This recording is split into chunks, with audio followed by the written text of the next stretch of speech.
আমন্ত্রণ দীপ্ত সন্ধ্যার সংবাদে। আপনাদের সাথে আছি আমি ইয়াসমিন সুমনা। শুরুতেই সংবাদ শিরোনাম। জামায়াত আমিরের মন্তব্যের প্রতিবাদে ছাত্র দলের বিক্ষোভ, আমিরের এক্স আইডি হ্যাকের দাবি। অবরুদ্ধ গাজায় আবারও ইসরায়েলের বড় পরিসরে হামলা, অন্তত 32 ফিলিস্তিনির প্রাণহানি। অস্ট্রেলিয়ান ওপেন জিতলেন আলকারাজ, 25তম গ্র্যান্ড স্ল্যাম জেতা হল না জকোভিচের।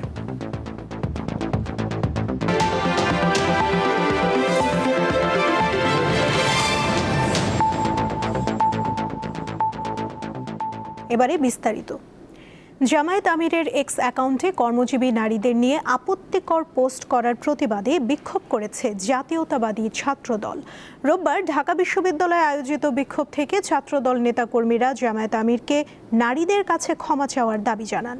এ পোস্টের সমালোচনা করেছে বিএনপির নির্বাচন পরিচালনা কমিটিও। কর্মজীবী নারীদের সম্পর্কে জামায়াতে ইসলামীর আমিরের বিরূপ মন্তব্যের প্রতিবাদে রবিবার সকালে ঢাকা বিশ্ববিদ্যালয়ে বিক্ষোভ মিছিল করে বাংলাদেশ জাতীয়তাবাদী ছাত্রদল। মধুর ক্যান্টিন থেকে মিছিলটি শুরু হয়ে ক্যাম্পাসের বিভিন্ন সড়ক প্রদক্ষিণ করে। পরে অপরাজেয় বাংলার পাদদেশে আয়োজিত সংক্ষিপ্ত সমাবেশে ছাত্রদল নেতারা বলেন, জামায়াতে ইসলামী ও তাদের সহযোগী সংগঠনগুলো যুগে যুগে নারীদের বিষয়ে একই ধরনের দৃষ্টিভঙ্গি প্রকাশ করে এসেছে। আপনাদের ঘর থেকে বের হওয়া যাবে না, আপনারা যে ভিন্ন হিসেবে রয়েছেন এটি নারীদের থাকতে হবে, আল্লাহর রাস্তা থাকা এটি দেখি নিয়ম, এবং ইসলামকে প্রতিষ্ঠিত করতে হলে আপনাদের ঘরে থাকতে হবে। এই ধরনের বক্তব্য কিন্তু জামাতের লোকজন দিয়ে থাকে। রাজধানীর গুলশানে সংবাদ সম্মেলনে বিএনপির নির্বাচন পরিচালনা কমিটির পক্ষ থেকে জামায়াত আমিরের এক্স অ্যাকাউন্টে নারীদের নিয়ে করা পোস্টের সমালোচনা করা হয়। বিকেল 4:55 অ্যাকাউন্ট হ্যাক হওয়ার বিষয়টি তারা জানতে পেরেছেন। যদি তাই হয়ে থাকে তাহলে দীর্ঘ সময় তারা কেন জাতির সামনে সেটি উন্মোচন করেননি, এবং প্রায় 12 ঘন্টা পরে কেন জিডি করতে হলো, যখন সারা দেশে মানুষ সংক্ষুব্ধ হয়েছেন। তিনি বলেন, নারীদের প্রতি অন্যায়, অত্যাচার ও অবজ্ঞা করা বিএনপি মেনে নেবে না। আমরা স্পষ্টভাবে বলতে চাই, আমরা সর্বদা নারীদের ব্যক্তিগত স্বাধীনতা, সম্মান ও সম অধিকারের পক্ষে। সঞ্জিতা প্লাবনী, দীপ্ত সংবাদ, ঢাকা। বাংলাদেশ জামায়াতে ইসলামীর আমির শফিকুর রহমানের একটি এক্স পোস্ট সামাজিক যোগাযোগ মাধ্যমে ছড়িয়ে পড়েছে। এতে নারী নেতৃত্ব ও কর্মজীবী নারীদের নিয়ে অবমাননাকর মন্তব্য রয়েছে। রোববার জরুরি সংবাদ সম্মেলনে জামায়াতের পক্ষ থেকে দাবি করা হয়েছে, ষড়যন্ত্রমূলকভাবে জামায়াত আমিরের এক্স অ্যাকাউন্ট হ্যাক করা হয়েছে। টুইটার অ্যাকাউন্টই নয়, একই সাথে আরেকটি ফেসবুক পেজের কন্ট্রোলও তারা নিয়েছিল। তো সেটা বিস্তারিত এখনই বলা হবে। তো আমরা যেটা আশা করছি সেটা হলো যে আমরা ইনশাআল্লাহ এই জাতীয় যত অপতৎপরতা যারা চালাবে তাদেরকে আমরা ফেস করতে পারবো। আমরা সত্য বিজয়ের জন্য কাজ করি। আমরা আমাদের যেই পজিটিভ কাজগুলো রয়েছে, দেশের প্রতি, মানুষের প্রতি যে কমিটমেন্টগুলো রয়েছে, সেগুলো আমরা তুলে ধরার জন্য চেষ্টা করি। জামায়াতে ইসলামীর আমির শফিকুর রহমান অভিযোগ করেছেন, একটি দল 24-এর গণ অভ্যুত্থানের পর নিজেদের 2 শতাধিক লোককে দুনিয়া থেকে সরিয়ে দিয়েছে। এমন রাজনীতি জামায়াতে ইসলামী চায় না। আজ শেরপুরে নির্বাচনী জনসভায় তিনি কথা বলেন। জামায়াতের আমির আরও বলেন, তার এক্স অ্যাকাউন্ট অর্থাৎ টুইটার অ্যাকাউন্ট হ্যাক করে নারীদের নিয়ে কুৎসা রটিয়ে বিভ্রান্তি ছড়ানো হচ্ছে। ত্রয়োদশ জাতীয় সংসদ নির্বাচনে প্রচার প্রচারণার অংশ হিসেবে জামায়াতে ইসলামীর আমির শফিকুর রহমান রবিবার সকালে শেরপুর পৌঁছান। প্রথমে সাম্প্রতিক সহিংসতায় নিহত জামায়াত নেতা রেজাউল করিমের কবর জিয়ারত করেন তিনি। এ সময় রেজাউল করিমের বাবাকে সান্ত্বনা দেন জামায়াতের আমির। পরে শেরপুর শহীদ দারোগালী পৌর পার্ক মাঠে নির্বাচনী জনসভায় অংশ নেন শফিকুর রহমান। এতে তিনি বলেন, যে রাজনীতিতে মানুষ খুন হয় তা তারা চান না। আমরা তো তাদের দল না, ভিন্ন দল। তারা তো নিজের দলেরই 2 শতাধিক মানুষকে দুনিয়া থেকে বিদায়, মানুষকে নিরাপত্তা দেওয়ার পরিবর্তে মানুষকে খুন করে ফেলে। এটা আবার কোন রাজনীতি? আপনারা কি এই রাজনীতি চান?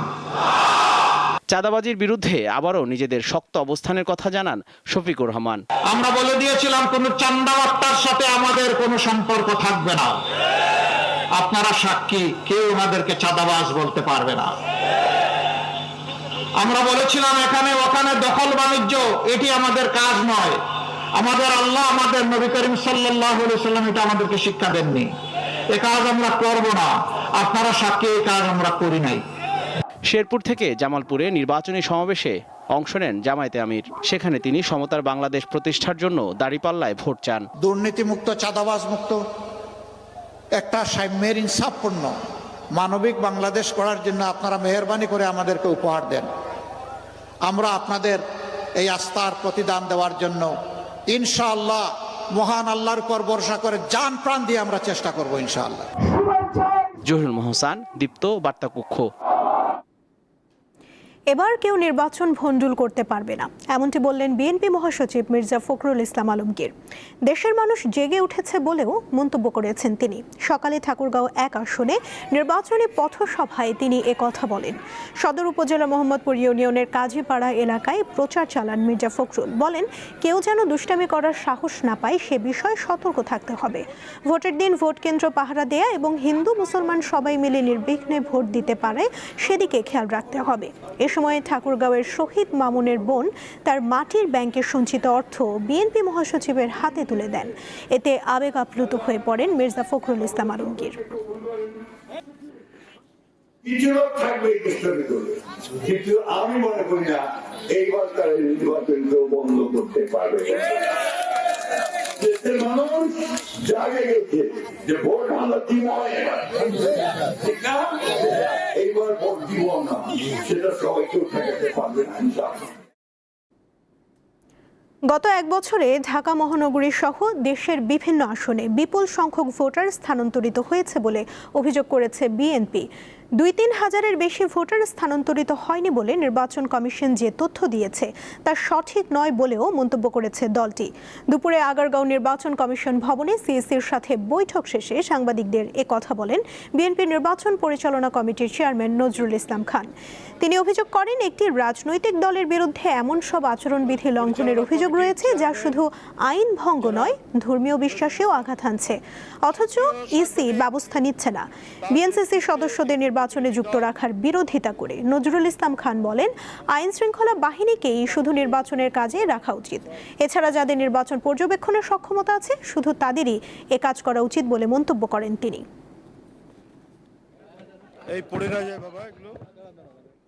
নির্বাচনকালীন সহিংসতা নিয়ে বিদেশিদের উদ্বেগ দূর করতে সরকার কাজ করছে বলে জানিয়েছেন পররাষ্ট্র উপদেষ্টা তৌহিদ হোসেন। তার প্রত্যাশা, নির্বাচনে 55% বেশি ভোট পড়বে। বড় রাজনৈতিক দলগুলোর প্রকাশ্য অবস্থান নির্বাচনে হ্যাঁ ভোটের জয়কে সহজ করে তুলবে বলে মনে করেন তিনি। কূটনীতিক সংবাদকর্মীদের সংগঠন ডিকাবের নির্বাচন বিষয়ক 2 দিনের কর্মশালার সমাপনীতে রবিবার প্রধান অতিথি ছিলেন পররাষ্ট্র উপদেষ্টা তৌহিদ হোসেন।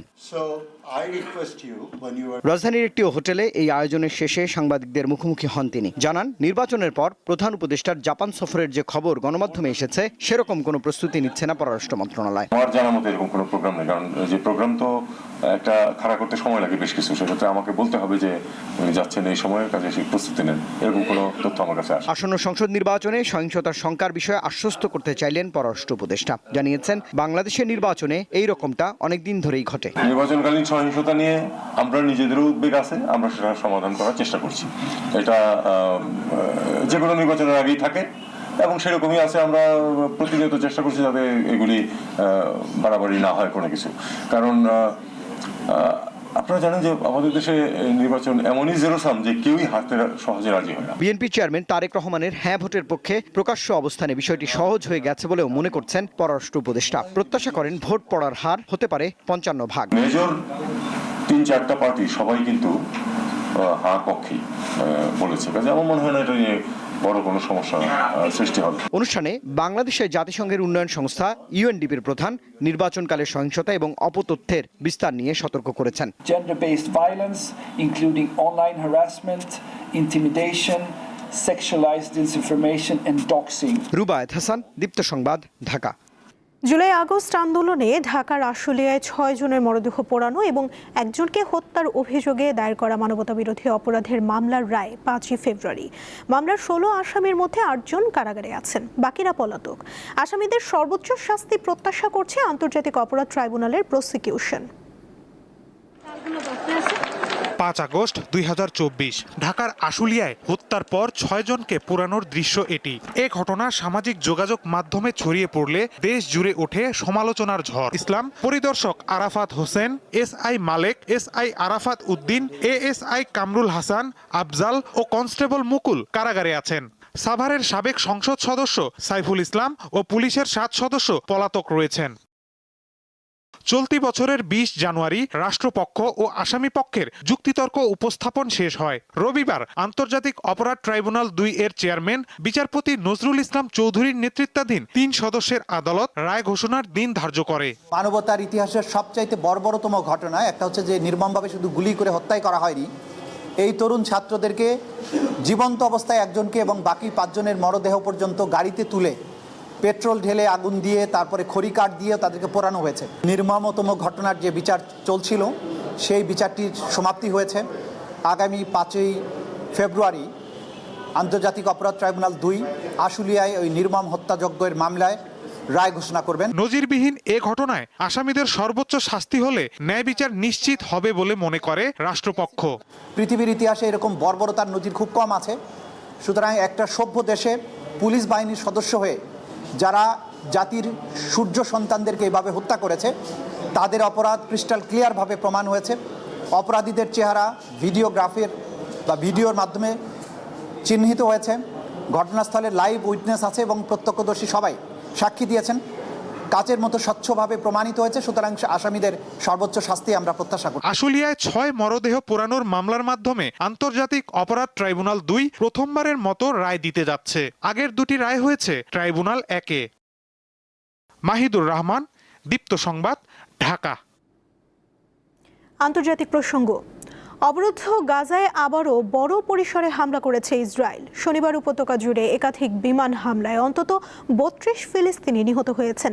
হামাস পরিচালিত গাজার সিভিল ডিফেন্স বিভাগ জানায় নিহত ব্যক্তিদের মধ্যে নারী ও শিশুও রয়েছে। এছাড়া খান ইউনিস শহরে বাস্তুচ্যুত ফিলিস্তিনিদের তাঁবুতে হেলিকপ্টার থেকে গুলি ছোড়ে নেতানিয়াহু বাহিনী। এটিকে দ্বিতীয় পর্যায়ের যুদ্ধবিরতি শুরুর পর সবচেয়ে বড় হামলা বলছেন ফিলিস্তিনিরা। হামলার ঘটনায় নিন্দা জানিয়ে যুক্তরাষ্ট্রকে অবিলম্বে পদক্ষেপ নেওয়ার আহ্বান জানিয়েছে হামাস। এদিকে গাজায় নিজেদের নৃশংস হামলায় প্রায় 70,000 ফিলিস্তিনি নিহত হওয়ার কথা প্রথমবারের মতো স্বীকার করেছে ইসরায়েল। খেলার খবর। নারী টি-20 বিশ্বকাপ বাছাইয়ের সুপার 6-এর ম্যাচে নেদারল্যান্ডসকে 7 উইকেটে হারিয়েছে বাংলাদেশ। আগেই টি-20 বিশ্বকাপের চূড়ান্ত পর্ব নিশ্চিত করে ফেলা বাংলাদেশ নারী দল আজ নেমেছিল বাছাইয়ে নিজেদের শেষ ম্যাচে। প্রথমে ব্যাট করে নেদারল্যান্ডস করে 6 উইকেটে 102 রান। বাংলাদেশ 20 বল হাতে রেখে 3 উইকেট হারিয়ে লক্ষ্যে পৌঁছে যায়। অধিনায়ক নিগার সুলতানা 50 রান করে অপরাজিত থাকেন। 2026 আইসিসি নারী টি-20 বিশ্বকাপ বাছাইয়ে বাংলাদেশ 7 ম্যাচ খেলে 7টিতেই জিতল। নেদারল্যান্ডস জিতেছে 5টিতে। আগামী জুনে ইংল্যান্ডে হতে যাওয়া বিশ্বকাপে বাংলাদেশ ও নেদারল্যান্ডসের পাশাপাশি আয়ারল্যান্ড এরই মধ্যে জায়গা নিশ্চিত করেছে। সন্ধ্যার সংবাদ শেষ করার আগে শিরোনামগুলো জানিয়ে দিচ্ছি আরও একবার। জামায়াতে আমিরের মন্তব্যের প্রতিবাদে ছাত্রদলের বিক্ষোভ, আমিরের এক্স আইডি হ্যাকের দাবি। অবরুদ্ধ গাজায় আবারও ইসরায়েলের বড় পরিসরে হামলা, অন্তত 32 ফিলিস্তিনির প্রাণহানি। অস্ট্রেলিয়ান ওপেন জিতলেন আলকারাজ, 25তম গ্র্যান্ড স্ল্যাম জেতা হলো না জকোভিচের।